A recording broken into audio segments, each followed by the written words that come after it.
So we're going with a very different format today. I'm going to be looking at a second home in France, the pros and cons, Brexit, can't cover France without Brexit, and 10 mistakes the Brits make when having a second home in France or looking at a second home in France. Obviously, it's geared to those wanting a second home. If you're thinking of emigrating out here, moving out here permanently, then maybe you might find something in this as well. I'd like to think you'll probably know most of these things if you're serious about moving out here, but who knows? Let's get on with it. Well, so much for making a different format. I recorded the whole thing on the Insta360. It was blazing hot yesterday, 32, 33 degrees. Sat up on the hill with my little dog, both of us cooking. Recorded the whole thing, brought it down, looked at it, and on the Insta360 everything was moving. God, it was like being on an ocean, and I thought, that's not fair to make you guys sick. So we're back to the original format while I work out how to get my Insta360 working better. Let's get on with it.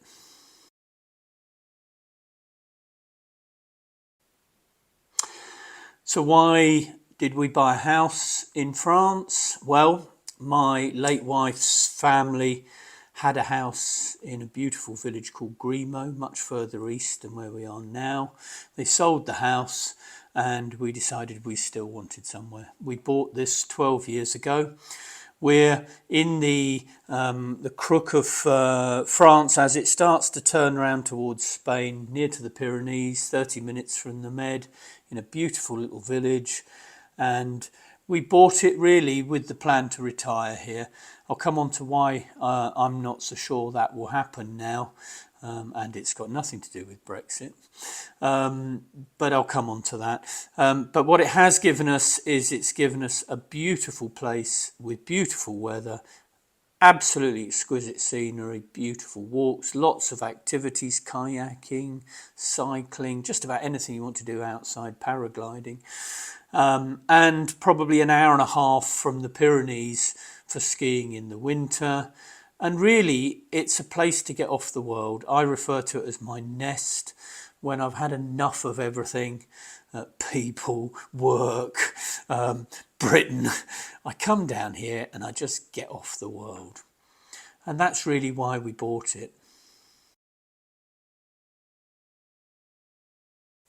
Let's look at location in France. Something the Brits forget. France is at least twice the size of Britain. It's huge. There's a whole area in the middle which is almost uninhabited. And so you've got plenty of choice with France. If we look at each section, let's start with the north. For the north, you've got the advantage of being somewhere where you can go for a weekend. You can literally get on the Eurotunnel or a ferry and be at your house within an hour or two. That's a big convenience, and I know there are people that have bought that just to have French culture and have somewhere in France. Personally, I don't get it. The north, the culture of the north is very different to most of France, actually. It's much more anglicised. They're used to the Brits being there all the time. The weather is not significantly better than the UK's. And so, yes, you're getting a bit of French culture. I don't get why you would buy in the north, but each to their own. Next, you've got the west coast and the northwest coast. There's a whole huge, vast area down the west coast. It tends to be more beach resorty type, beautiful, beautiful ocean swimming with massive waves. And the further, obviously, you can start on the northwest, you can head down to the south and be in southern weather, and on the western coast with Atlantic swimming and even the Pyrenees. So the west has a huge range of places and there's no surprise there's a lot of people move down there. You've then got the south, which is where I am. I think generally the south can be a bit more expensive. You've got the Mediterranean. You've got towards the east, you've got Nice, Monaco, places where most of us can't afford a place anyway. But when you get slightly further west towards the Pyrenees, which is where I am, it's cheaper. There's a very laid-back culture in the south. The weather is spectacular. You've got the mountains in the winter, but the only drawback is it's a very long way from the UK. So when you come out the tunnel, I reckon 10 to 12 hours of solid driving plus any breaks you take. You've then got the mountain areas. You've got two large mountain ranges. You've got the Alps and the Pyrenees. So if you're into your skiing and your mountains, you've got plenty of choice there as well. I love that corner between France and Switzerland, in the Alps and also into Italy. Absolutely beautiful. But remember also that in the winter it's also can be quite inaccessible. And finally, there's the big area that nobody talks about, and that's the bit in the middle. The bit in the middle is farmland. It's farming, farming, farming. There is almost nothing else there. It's hardly inhabited. If you buy a place there, you can buy places there incredibly cheaply. I'm thinking Limoges and places like that. Incredibly cheaply. You can buy small farmsteads for what you would pay for a house in the UK. And that tempts a lot of Brits into that area. There's a problem though, and that is it is uninhabited. And you may have an hour's drive just to get to the supermarket. You may find you've only got 10 immediate neighbours that you know, if you don't get on with them, you've got nobody there with you. So it can be a lonely place. So think carefully. I'll come on to that in the 10 mistakes Brits make buying in France, because I've seen it a lot of times. You know, well, we go there, we don't see anybody, we don't do anything. So we'll come on to that. Let's talk about the dreaded B word, Brexit. Whether you were for it or against it, let's have a look at the changes. If you're planning to spend a lot of time out here or retire out here, then Brexit has made quite a few changes to the rights you've got in France. You can apply to live here, but it's a matter of now of applying to live here, whereas it was almost a right when we were part of Europe. There will be people that know a lot more about this than me, because I don't intend to live here. This is a second home. So if you've got that knowledge, please put it in the comments. I'd love to hear from you. But for me, Brexit hasn't really made a lot of changes to the way I use my second home in France. So I now have a restriction of 90 days in any 180. Previously I had a restriction of not spending more than half of the year here, otherwise I paid tax here. Now, depending on your circumstances, you might be happy to pay tax here, but I'm on reasonably good earnings and I've done the calculations, and in France my tax bill would be crucifixion time. You'd need lube to pay my tax bill in France. So I have no intention of spending more than half my year here and paying tax in France yet. So my 90 days in any 180 works fine for me. It's very rare that I'll spend 90 days here in a row or in 180 days. If you don't know how that works, you can spend any 90 days in any 180. It's a sort of rolling time scale. I'm told by the immigration guys that they really don't enforce it. Nobody really looks through there. The software they use to scan your passport hasn't been updated and probably won't be updated for 10 years. And nobody really cares. The problem is if you go and upset somebody, you get arrested, or you've caused a problem, or you know, you get caught up in something and they look at your days, they can effectively tell you, throw you out the country and ban you from the country for another year. Well, if I'm banned for a year, obviously it's going to upset me an awful lot. So I tend to stick with those rules. If you want to stay in France for longer than the 90 days in any 180, you can apply online for a visa. The visa, I believe, is around €100.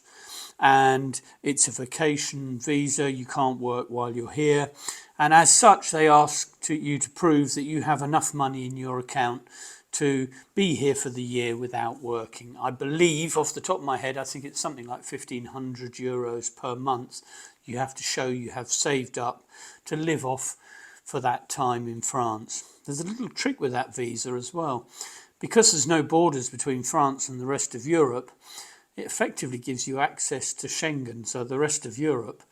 Though I'm not sure that's completely legit, but if you enter through France and leave through France, I'm not sure how they'd ever know. I suspect it's a bit like everything else. So long as you keep your nose clean, nobody's going to kick off about it. The other thing that Brexit has changed significantly is pet travel. Britain no longer has a European passport, and I've covered in my previous video how you can, with a property abroad, you can get a French passport for your pet, and I would advise doing that's probably the best piece of advice I can give you. Check out my other video, I'll put a link into it. And there's another few small things that have changed. I say small things, but if you were moving a house load of furniture, you might not find them quite so small. It's things like being taxed on the items that you bring into France. In theory, I'm not allowed to take cheese home with me. I'm sure nobody cares about it. Well, I know nobody cares about it actually, because I got stopped and they said, we don't care, we're looking for people trafficking. But that's another story.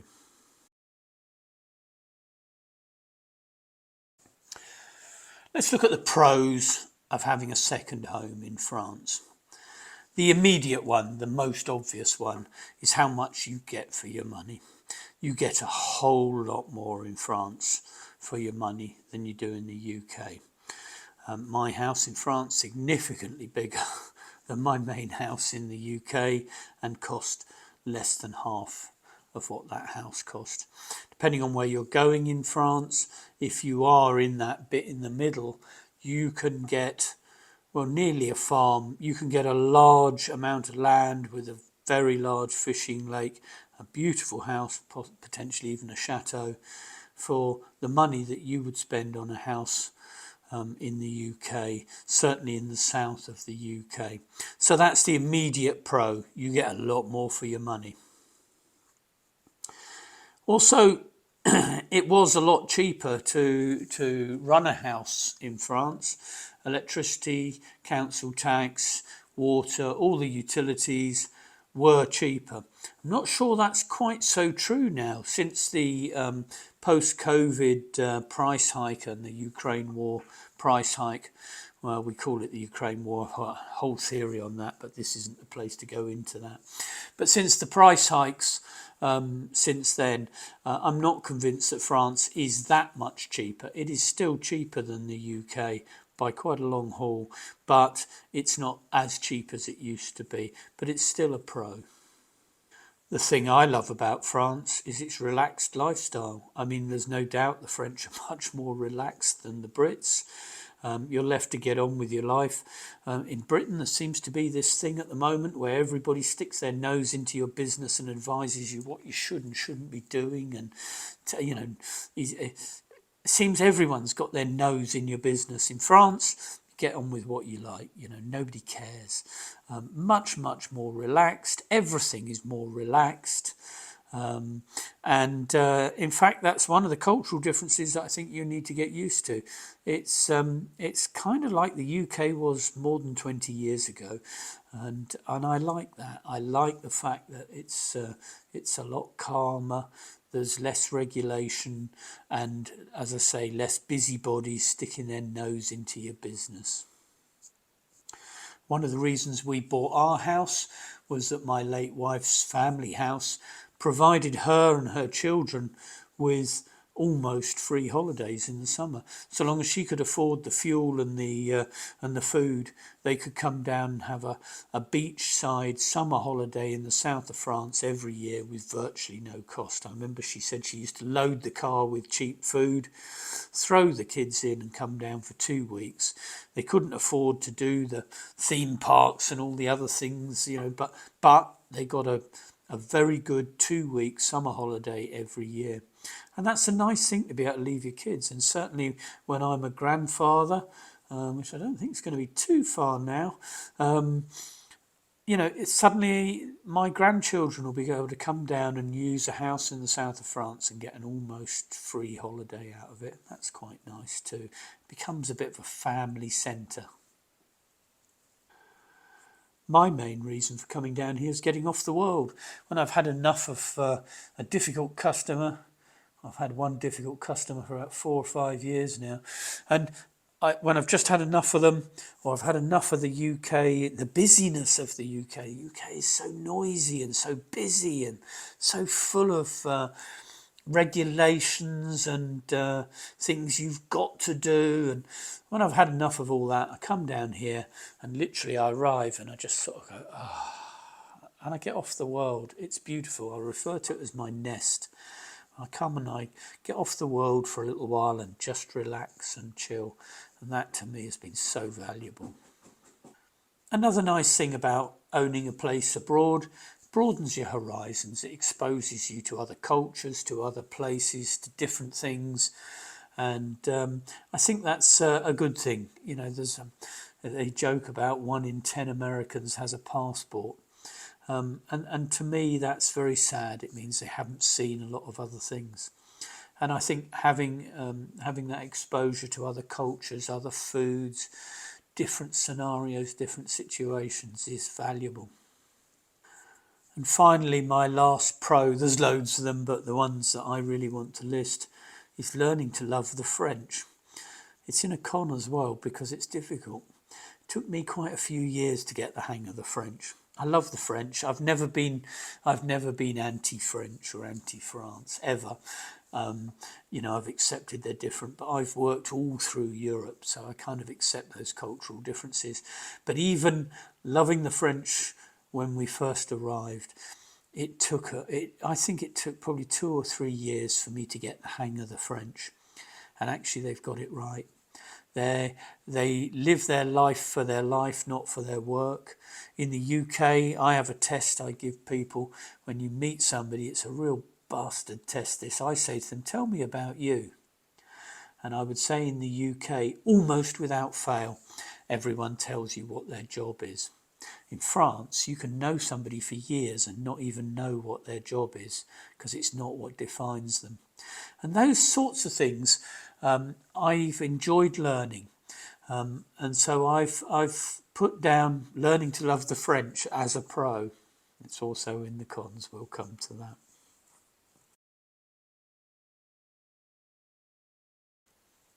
So the cons, there are some. As I've said, you've got to learn to love the French. If you come down here and you don't understand the French, they are going to annoy you. A lot of people think they're rude. They're not. They're just different. They're culturally different to us. There's different things trigger them, different things that excite them, different things, different ways they work. And so a con as well as a pro, you've got to learn that love of the French and understand the French. And you get that by being with the French. And as I say, it took me a few years to really get the hang of the French. Right, so I was editing the video and I suddenly thought of this story I've got to tell you. So I've thrown it in. There's no continuity, I've got changed. But I've just got to share this with you. On the cultural differences with France, it took me years to remember that they shut for a 2-hour lunch. And I needed something for making the kitchen or whatever. I jumped in the car, drove down to the DIY store and drove up at 1:45 and nothing. All the shutters were down and just a French guy standing by the door. And I got out and I looked at my watch and I looked at the thing and he said, yeah, it's shut for lunch. And I said to him, oh, you forgot, it's so stupid this shutting for lunch. And he just stood and looked at me and he said, well, he said they're all at home having a wine with their family. Sorry, who's the idiots? And I'll never forget him saying that. I sat there and I thought, he's absolutely right. We're the bloody idiots, working ourselves to death. They've gone home, had a lovely lunch with their family, a glass of wine, and they'll go back into work later on after their 2.5 hour lunch. I just had to throw that story in for you. Right, back to editing the video. The next con is really the added overhead of managing a second home. It doesn't really matter whether you buy a second home in the same country as you live in, which is probably easier because you understand everything, how it all works. But whatever country you buy a second home in, it's going to be different. It's going to have different regulations. It's going to have different ways of paying your council tax. It's going to have different ways of calculating your council tax. It's going to have different rules and regulations. And that overhead in France, I believe, is quite tricky. I still get a water bill every now and then, which they send to the UK because I've registered to have it sent to the UK. And they send me a water bill with no way to pay it from the UK. Every assumption is I'm going to walk into the tabac with my CB card and pay it using this piece of paper they've given me.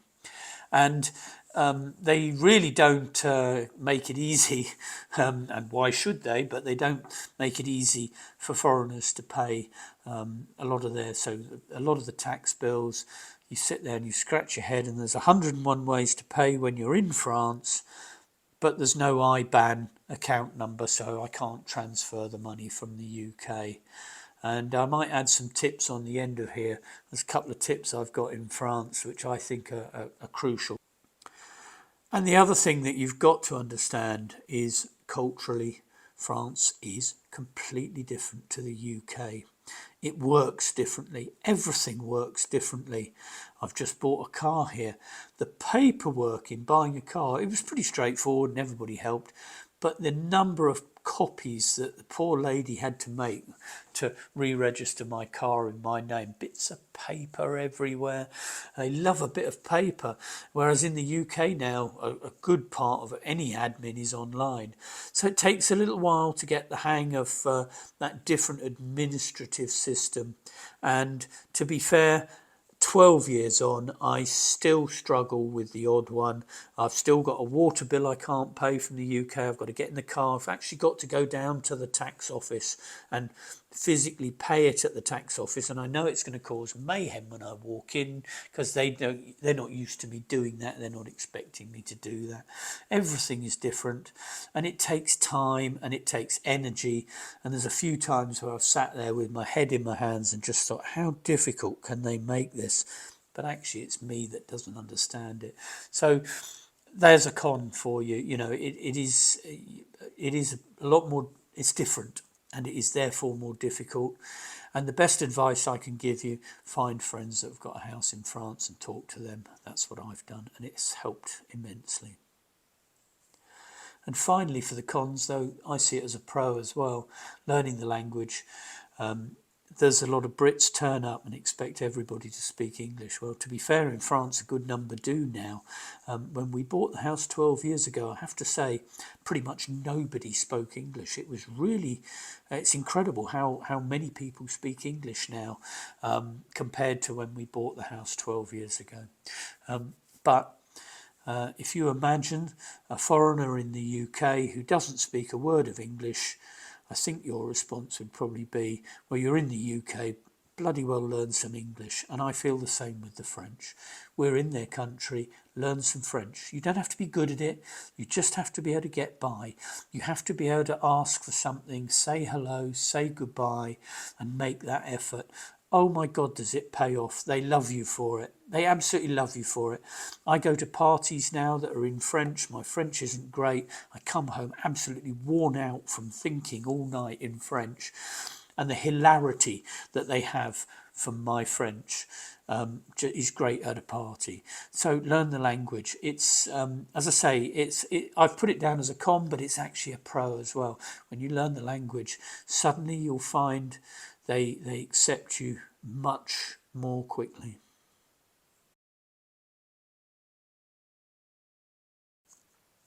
So here's 10 mistakes that I think the Brits make. This is my list.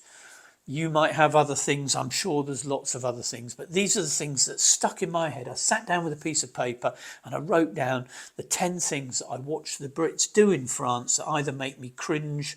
I spoke to some French friends and said, you know, what is it about the Brits that really rubs you up the wrong way? So here's my 10 things.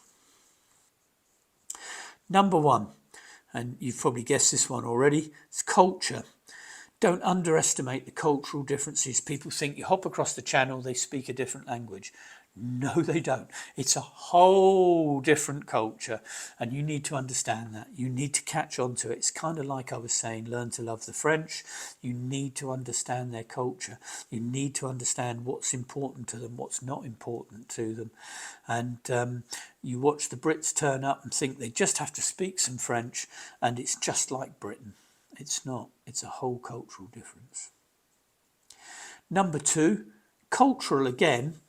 I nicknamed this birds of a feather flock together. Now, yes, when you first arrive, you're very happy to see some other British English speaking people who can guide you, translate for you and help you. But as again, if you put the shoe on the other foot and you go to a part of the UK where there's a nationality that's taken over that area, it probably rubs you up the wrong way a bit. And the French feel the same. There are certain towns that have just become a British enclave, and all the Brits are there with their British registered cars, all clumped together. I would think that some of them aren't even learning the French culture or understanding they're in France. It's the old joke. This would be nice if only I could get an English breakfast and there was a pub. For me, you come to France for France. Up to you, of course, if you want to go and do what they've done to Spain and, be with all the Brits and set up a British enclave, fine, on you go. But don't be surprised when the French don't like you for it. 3 is cultural as well.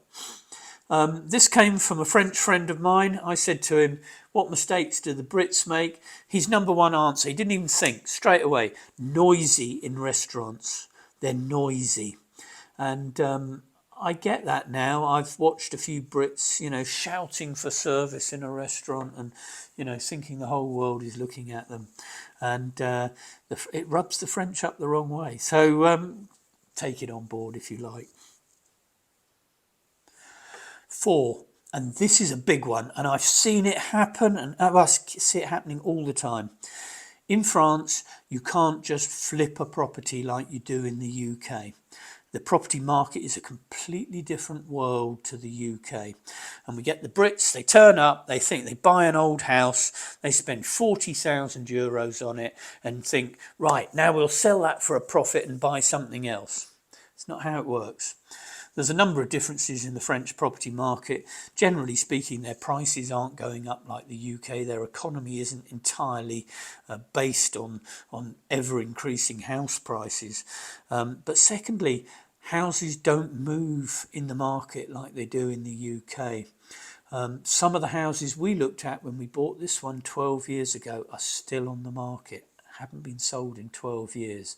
And so you get the Brits come down, they buy in too quickly, they do a load of work, and then they sit there and say, well, why can't I sell this? And you see it all the time. So it's a big one, that one. Number 5, we're still on properties here. I've generally put these together in groups. If you're going to buy a place down here, don't buy it from an estate agent who's targeting the British. We have an estate agent around here called Freddie somebody or other. He's got Union Jacks all over his business card. And he's thinking this is a good little number because the Brits are used to paying 2, 3, 4 times more for these properties than I'm asking. And he rolls the Brits down and he flogs them a house very quickly for far too much money. I have a friend in a neighbouring village paid possibly twice the going rate for what he bought. He thought he'd got a bargain at the time, and now he's got a house which he's either going to have to make a huge loss on when he sells or just stay put. And it's sad to see. So if you're going to buy, at least price check your estate agent. There's an online estate agent called Legates. They pretty much got France sewn up. Cross-check them. Make sure you're not being ripped off by an unscrupulous estate agent who thinks, these Brits, they're so easy to sell to because they think everything's cheap. It's a big one as well. Again, talk to people, find out who they would recommend and do your homework price checking. 6, and I've covered this earlier, be very cautious of buying in what I call the outback, that big centre of France where there is nothing but farming and farming and some more farming. Yes, it's very beautiful. Yes, you can buy a chateau with a lake for the same money as you would buy a house in other parts of France, but there's a reason for it. If that's what you want, if you want to be in the middle of nowhere with a massive house, that's fine, on you go, but be very cautious that you're not buying it because you think, well, I can have a chateau here, whereas I can have a house there. Yes, you might have a chateau, but you'll have nothing else for 100 miles around you. Just be cautious of it. Number 7 is again on property. Avoid using British builders who are targeting British customers. If I go to the Sunday market and I happen to have my English, I've now got a French car, but when I have my English car, pull up at the French market and suddenly there would be all these guys trying to chat to me in English, and it would turn out they're builders targeting Brits that have bought locally. There's a number of reasons. Some of them are unscrupulous. Some of them are very honest. We had an English builder when we bought this house. Sadly, he's died. But he was a great builder. He was a fantastic guy. We were very lucky. A friend of mine in the same village paid out, I think, nearly 10,000 euros up front for materials and never saw the guy again. And so just be a bit careful about the builder you choose. As I say, there's a lot of English builders out here. There's a lot of, perfectly honest ones, but there's a number of unscrupulous ones who are working on the black economy. They've got no reputation to keep, and they're just targeting Brits, as a bit like the estate agents. Oh, we speak your language, we're British, you can trust us. And I have seen it happening. So again, get recommendations, be a bit careful who you use. Likewise, like the cultural difference, if you use local tradesmen, especially the tradesmen in your village, you land on your feet running. Our electrician lives in the village. He's retired now. He guards the house like a Rottweiler when we're not here. He's a lovely guy. He does anything, comes and does wiring and says, you just owe me a smile, and so use the local tradesman where you can. Number 8, check I've got the right fingers here. Number 8, retirement. There was a time when retirement here was a doddle. You had a right to retire here. You just turned up and managed your finances. Since Brexit, that's a lot more complex now. I'll just run through very quickly why I don't think I'll retire out here. Originally, we bought this house with a plan to sell our property in the UK like a pension fund and then live out here. And there's a number of reasons that make me think I probably won't do that. And actually, I'll come on to those with the other mistakes that Brits make. But personally, I'm in a very small village, 100 to 125 people. It's lovely in the summer. It's lovely when everybody's here. But in the winter, it's like a zombie town. And I think probably I'd struggle. There's no shops, so it assumes I'm going to be driving. But if I'm not driving, retirement here could be miserable. So there's a quick insight into retirement here. The French health service is far better than the UK's by a long way, by a long, long way. I mean, it's astounding compared to the UK. But again, just consider whether you want to be in that country when you're very old. And that brings me nicely onto number 9, ninth mistake that Brits make, and I've seen it happen in this village, and that is that Brits who sell up in the UK, like we were thinking of doing, move here, cash in their very expensive property in the UK, downsize or even upsize here and put a load of money in the bank.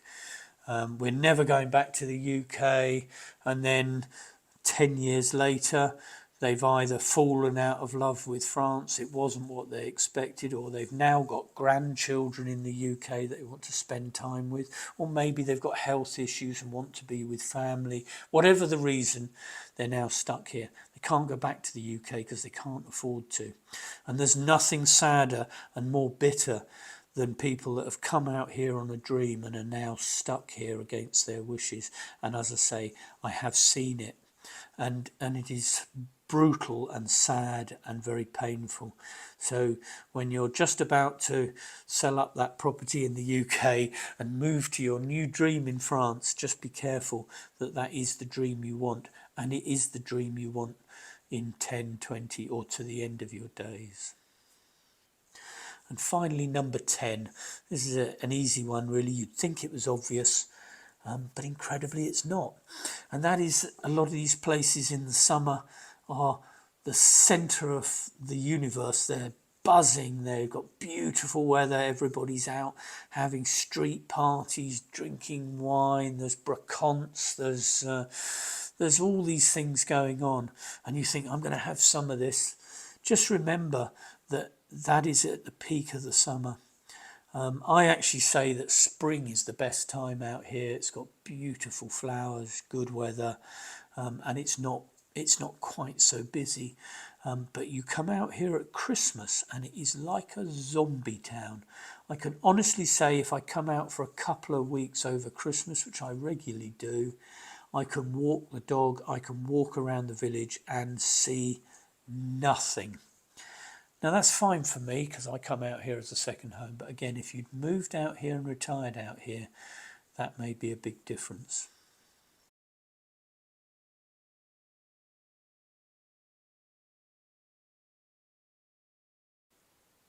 Okay, so I haven't bored you enough yet, so I'm going to throw another two things in at the end. Here's my advice. If you buy somewhere in France, here's two things that I think you have to do. And I resisted it. I've got friends, I've just made friends with a couple that have moved out here from the UK, and they're pushing back at this, and I know that they're going to end up having to do this. One, get yourself a French mobile number. It would appear that nothing in France works without a French mobile number. If you order something, if you need something, they want to see your mobile bill as your ID. Everything seems to be based on a French mobile number. And so get yourself a French mobile number, even if you just put the SIM card in a phone every now and then and fire it up.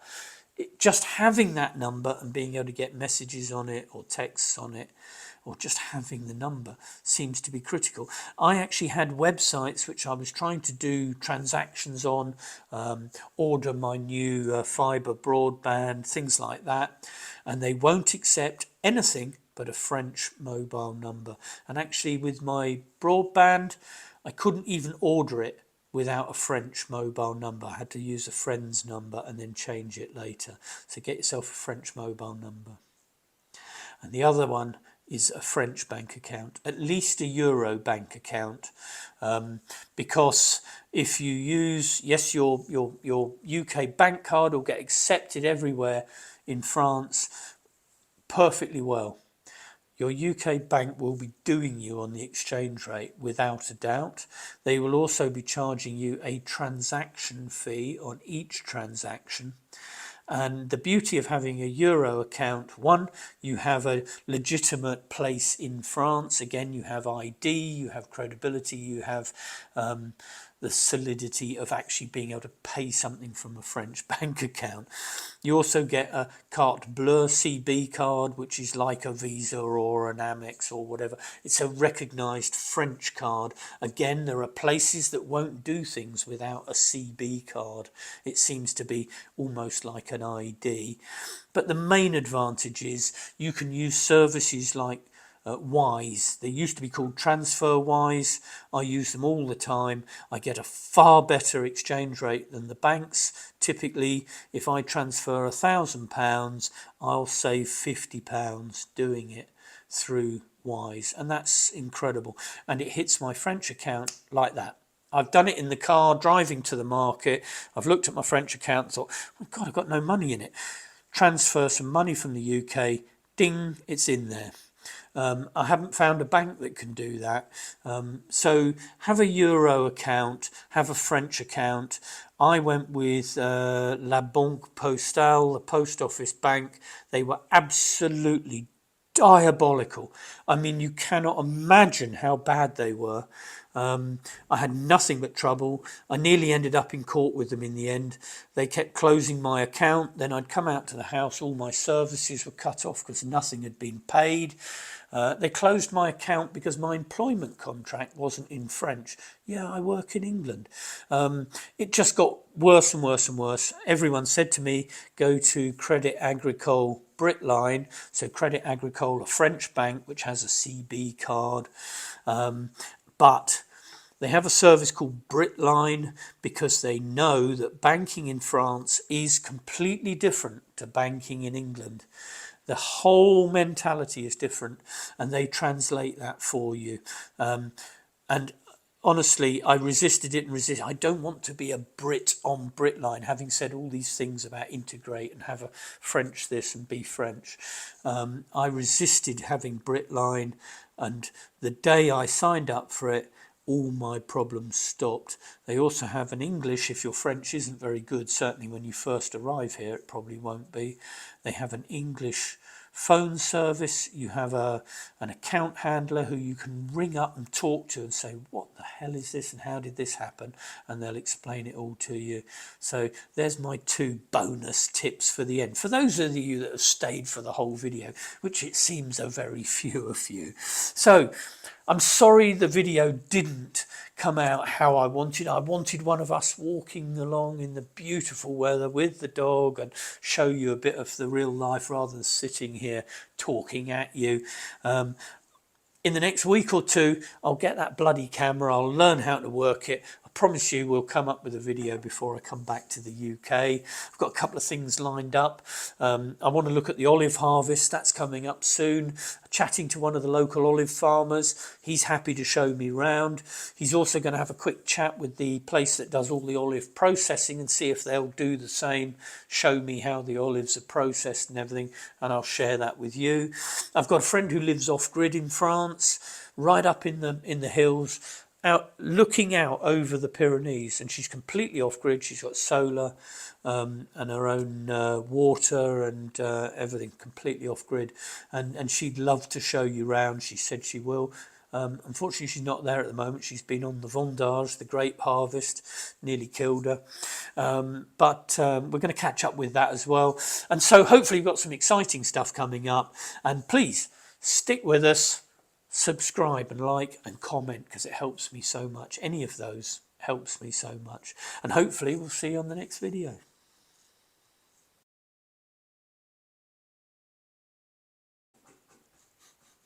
My dog scratching its fleas. Oi, Mags, leave them. Leave them. We've put the stuff on, they'll be dead soon.